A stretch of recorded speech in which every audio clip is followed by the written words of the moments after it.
The Chinese use two brush strokes to write the word crisis. One brush stroke stands for danger, the other for opportunity.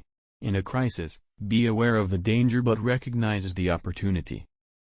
If by a liberal they mean someone who looks ahead and not behind, someone who welcomes new ideas without rigid reactions, someone who cares about the welfare of the people, their health, their housing, their schools, their jobs, their civil rights and their civil liberties, someone who believes we can break through the stalemate and suspicions that grip us in our policies abroad, if that is what they mean by a liberal, then I'm proud to say I'm liberal.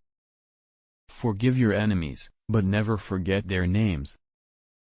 The rights of every man are diminished when the rights of one man are threatened. Ask not what your country can do for you, ask what you can do for your country. We must find time to stop and thank the people who make a difference in our lives. Those who make peaceful revolution impossible will make violent revolution inevitable. I really don't know why it is that all of us are so committed to the sea, except I think it's because in addition to the fact that the sea changes, and the light changes, and ships change, it's because we all came from the sea.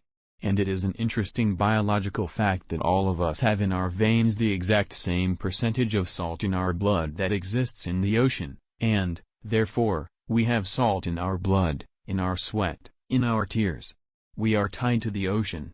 And when we go back to the sea, whether it is to sail or to watch it, we are going back from whence we came. Conformity is the jailer of freedom and the enemy of growth. There is nothing in the record of the past 2 years when both houses of Congress have been controlled by the Republican Party which can lead any person to believe that those promises will be fulfilled in the future. They follow the Hitler line, no matter how big the lie, repeat it often enough and the masses will regard it as truth. As we express our gratitude, we must never forget that the highest appreciation is not to utter words, but to live by them.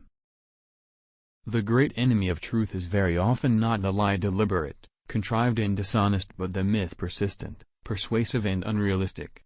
Too often we hold fast to the clichés of our forebears. We subject all facts to a prefabricated set of interpretations. We enjoy the comfort of opinion without the discomfort of thought. Victory has 100 fathers and defeat is an orphan.